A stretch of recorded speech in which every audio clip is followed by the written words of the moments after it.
Thank you. You're And welcome. Arlene, you have that wonderful book there. Give us the name of it again, and how can people purchase that book? Sure. It's called Bandstand Diaries, and if you'd like a copy, you could go on to our site, our website, bandstanddiaries.com. It's a coffee table book, and it's $30, and it's well worth it. Over 700 pictures. Thank you so much. Thank you.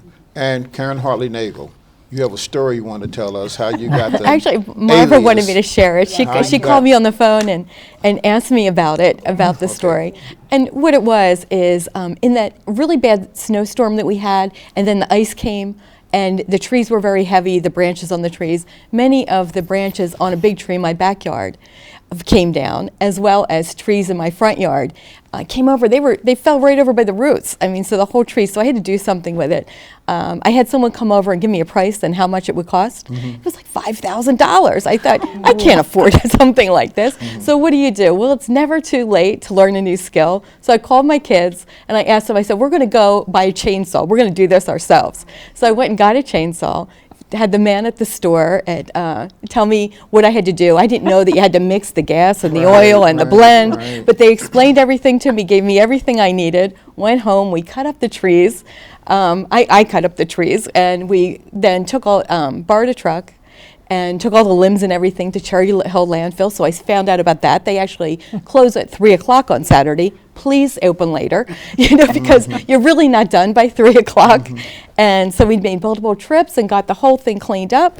It didn't cost cost a couple $100, for everything, instead of $5,000. So Marva got a kick out of it that I went and got this chainsaw. Did you feel frightened when I would feel frightened just the thought of a chainsaw.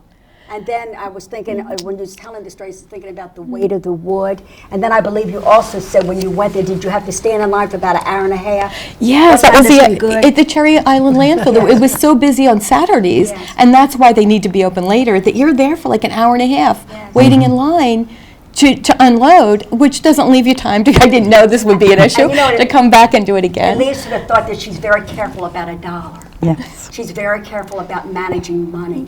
And the thing of it is, you mentioned, if it's all right with me to say, you're a single parent.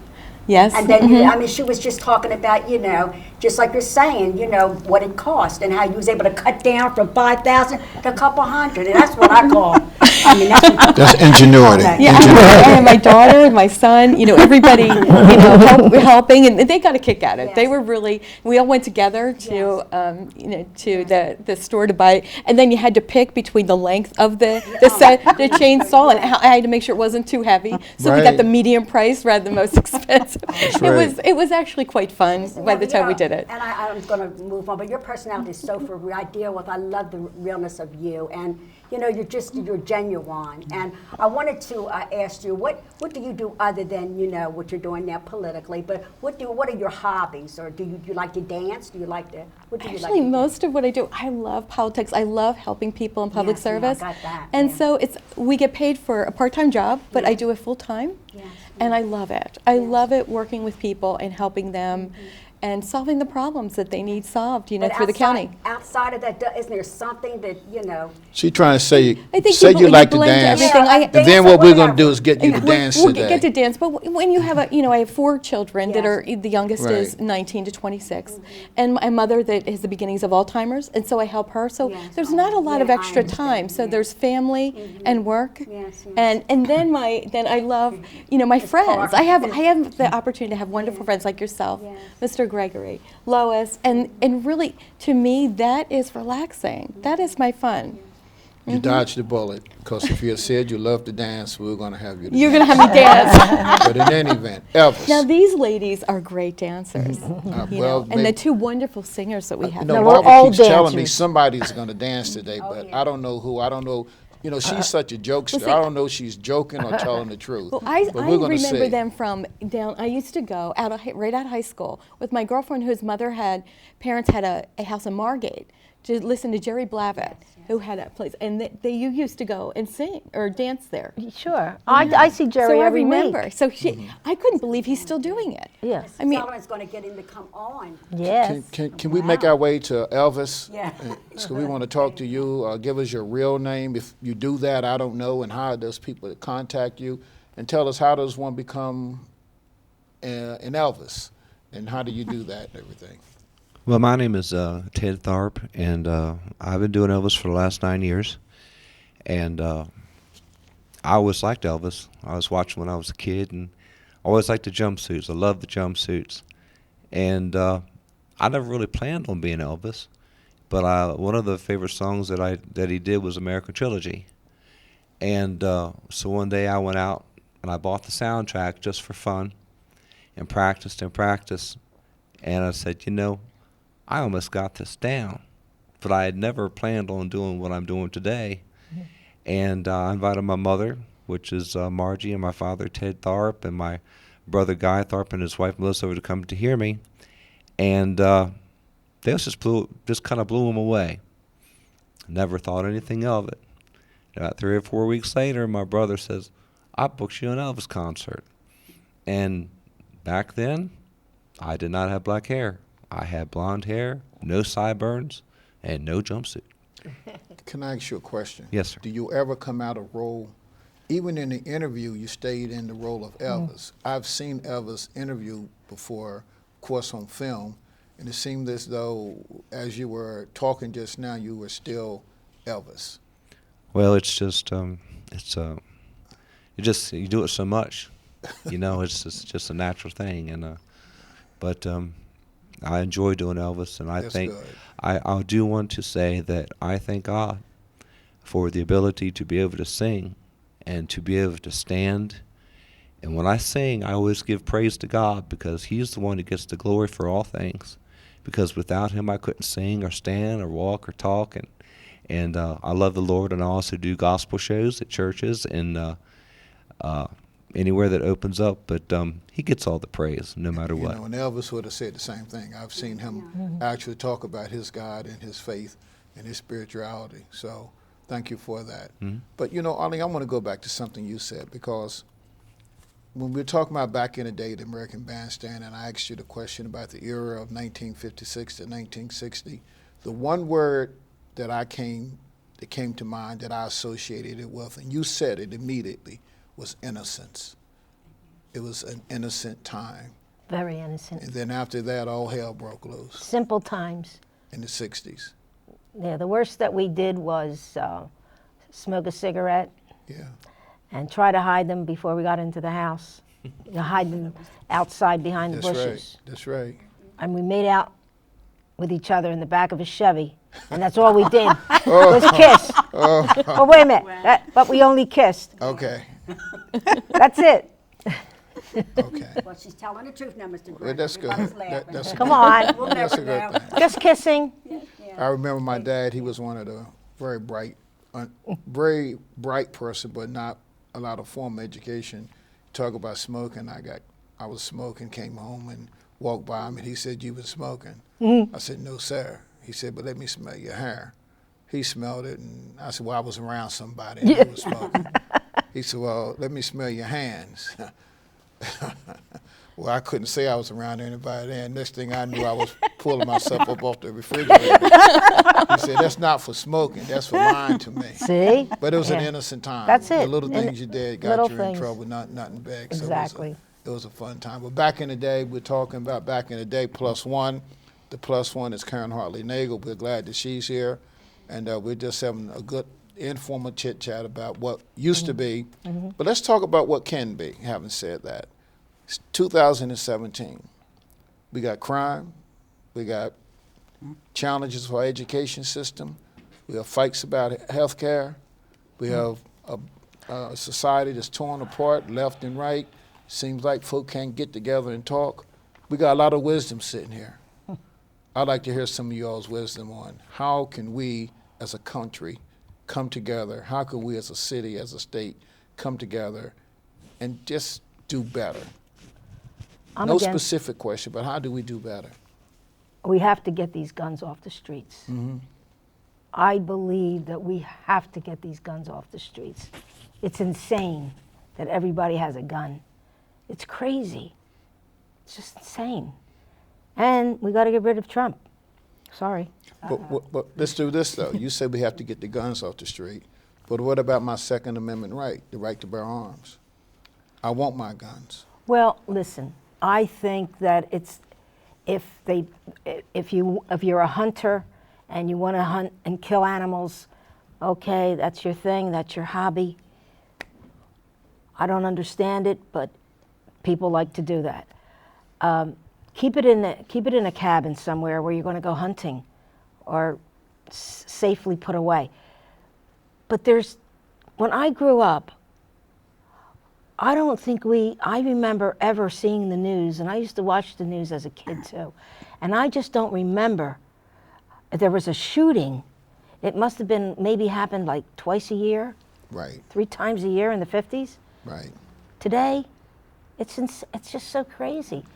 They have to do something about the guns, the climate, everything. And I'm totally resisting Trump. And what we did, we fought as little boys and teenagers, and you didn't use knives, you didn't use guns, you may have used a stick if the person was bigger than you. And guess what? The next day, you were friends again. Yeah. Exactly. I was Time a of teacher, a high innocence. school teacher for 33 years, and what I have seen nowadays is the lack of respect. The lack of respect from the top down towards other people, and that definitely is showing. Now, that's Everywhere. interesting. You said it a certain way. I want to know if you meant to say it that way.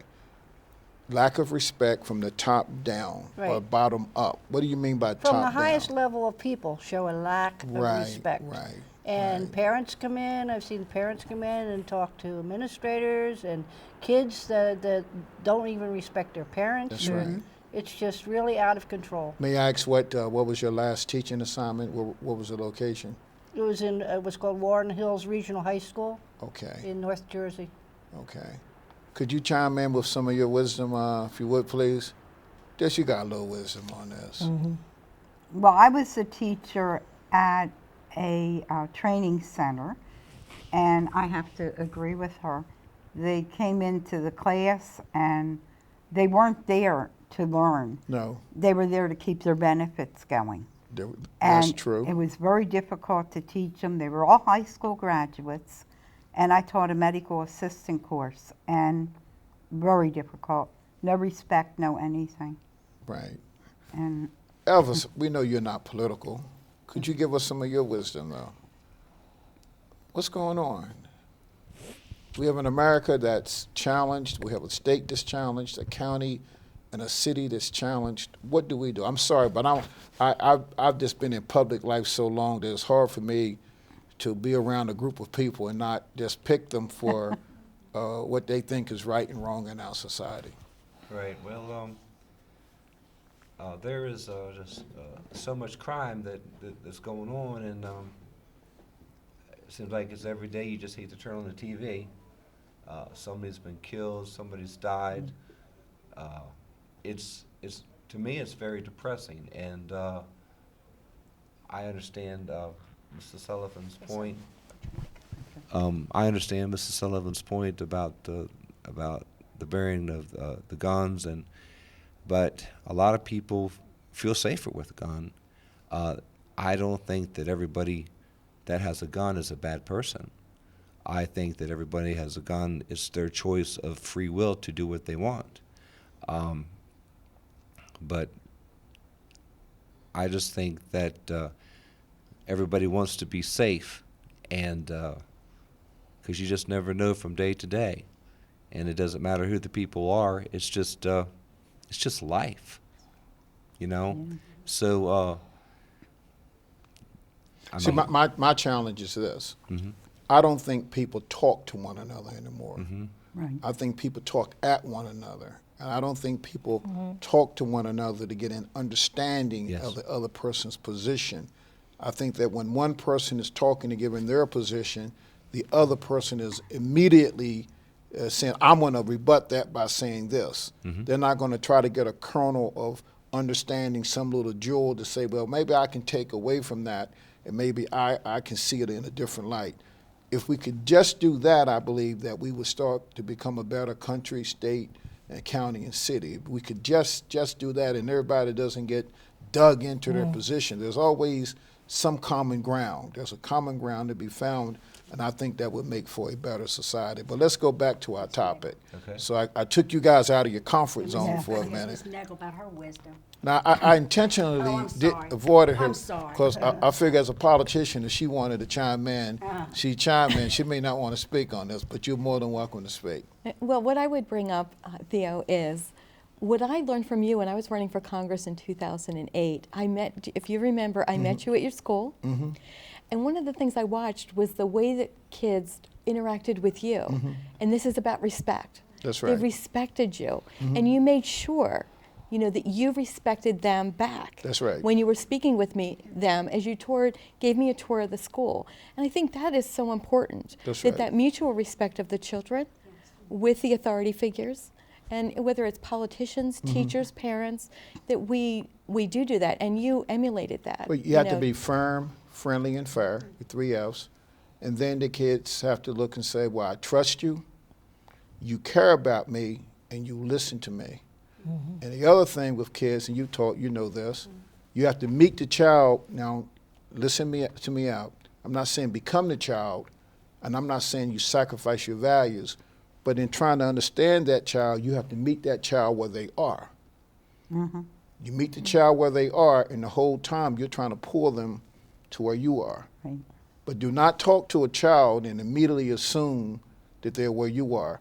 And they're not, biologically, nor with wisdom and anything else. But too often, adults forget that that's a child you're talking to. And you don't know that child's experiences. So you got to look at that child with the lowest common denominator initially, and then from there, you start figuring him out or her out. If you don't do that, you won't listen to them. You just won't listen to them. You can't. They're like messengers with messages. If you get caught up in the messenger, and that's the child who, and most of them are knuckleheads, is what I call them. If you get caught up in the messenger instead of their message, which may be a cry for help, a cry that something's going on, you won't listen to them. So that's the reason I do and that. you knew their stories. Right. And we You all have have to a do that. story. You have to do what that. brings us to where we are today. That's exactly right. And what our positions are. That's right. And you shared with me a couple of the stories, and it that's was right. very, very enlightening. And I thought, this is a good man. Yeah, you have to know the kids. You have to know your kids. Elvis, I'm going to come back to you because you have some more performances coming up in the near future. This is your opportunity to tell folk where you're going to be performing and tell folk the kinds of events and functions that you perform, where you perform. Well, I perform at the Hollywood Casino. I've been there for 3 years. I also perform at the Baker's Restaurant in Elkton, Maryland, right off of 213 and Route 40. And we will be there through the rest of the year and into next year. You can go to their site. And that's, I perform pretty much everywhere. And I have a group called Encore Entertainment, and it's me, my wife, just Patsy Cline. We have Gary Baker as the Big Bopper. We also have Johnny Cash, Garth Brooks, Buddy Holly, and Roy Orbison. And also these groups synchronize with the Cruisers that we also perform together. And Gary Baker is the one who runs that group also. So we do shows all over the place here in Tri-City area, and we really enjoy it, and something that we just really like to do. Back to you, Mama. Well, I don't want to rush anybody, but we got a big dance we got to get out before we close, and we want you to get ready to get yourself together. Okay. But again, I want to thank the viewers so much for watching us, and I'm so encouraged by you, Mr. Gregory. I'm just so honored that he's a part of the Love Train, which is from the heart, and you are part of us now, right? I'm a part of you. Okay, so, but I do want to again remind you that the third Sunday we will be having the mayor on, just chatting with the mayor. And that will be the third Sunday from 1 to 2. And then he will be hosting the program with the new chief of police, also with Steve Washington. That should be quite exciting. I'm stepping back, and this is a man's night out. With that being said, we're going to take a break. If there's any last moment thoughts, let's get them in now. You'll close out, and then we got some big dancing going on. Mr. Gregory. Well, I won't tell the story about how I became a part of the Love Train. I'm going to leave that one alone. But again, on the third Sunday, we're going to have Mr. Brzezicki here, the mayor, and we're going to have the police chief here. We'll get some understanding of how they see the city moving forward. So we want to welcome and ask everybody to see that, and we've enjoyed having you here today back in the day, and thank you very much. Hopefully my dry jokes haven't bored you too much, but I like having a little fun every now and then. And with that, we're going to take a break and come back. Terrific. Go.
And we're back, ladies and gentlemen. You're watching Marvin Richardson from the Heart, and you know we are coming at you from the heart.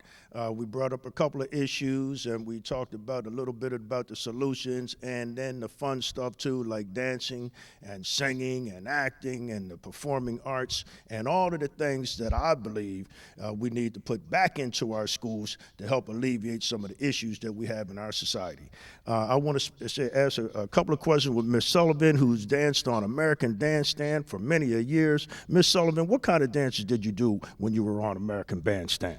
Well, we danced with each other. We did a slow dance, and we actually held each other as we danced around the room and moved. Then we did a jitterbug. We did a cha-cha, a calypso, and a stroll, Wow, the Philly stroll. Philly stroll. And you're still dancing today? Yes, I do. I dance every week at Jerry Blavitt's. Wow, where is Jerry Blavitt's? Jerry Blavitt has a dance every Thursday night at the Golden Nugget in Atlantic City. He has one in Bridgeport and at the Tap House, and then different places. And you're at one of them every week. Every week I'm at the Golden Nugget with Jerry. Wow, fascinating. And we're going to bring Elvis in, and maybe we can dance to one of Elvis's songs. I'd love to. All right, I like the Strand, the Philly Bop, Cha-Cha, you know, I'm a dancer as well, everybody knows. Sure you are. Elvis, come on in here, Elvis. Now, where are you going to be performing at next? I'm going to be performing today at the Rising Sun American Legion Post 194 with cruisers, with the Big Bopper, Gary Baker, Buddy Holly. You got a performance on the 18th? Yes, I do. On the 18th at the Courtyard. Yes, from 6 to 8. All right, 6 to 8 at the Courtyard on the 18th, and you're going to perform one more, and me and Miss Sullivan are going to try to dance to you. All right. Okay. All right.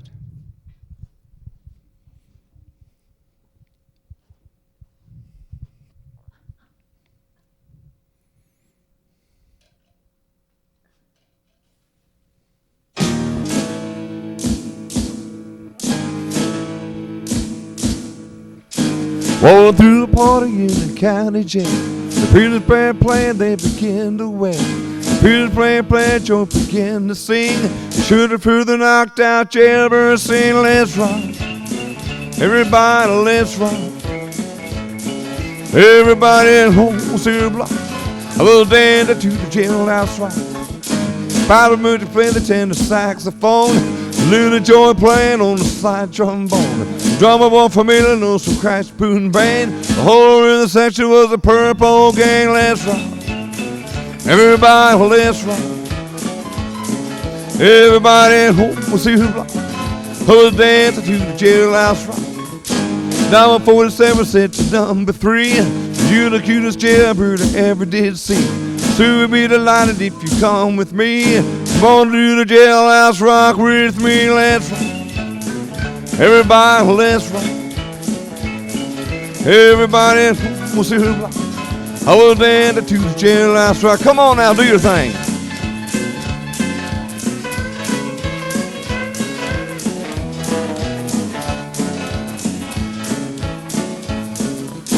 Sassy sitting on the block of stone. We're over in the corner weeping all alone. Boy, say, everybody, don't you be no square. Can't find a partner, use a wooden chair. Let's rock. Everybody, let's rock. Everybody at home will see a block. I will dance to the jailhouse rock. Bug said the shifty said, for heaven's sake, no one's looking, time to make a break. Bug said the shifty and he said, nix, nix. I won't stick around while I give my kicks. Let's rock. Everybody, let's rock. Everybody at home will see a block. I will dance to the jailhouse rock. Dancing to the jailhouse rock. Dancing to the jailhouse rock. Dancing to the jailhouse rock. Dancing to the jailhouse rock. Everybody at home will see a block. I will dance to the jailhouse rock. Well, well, well, well, well.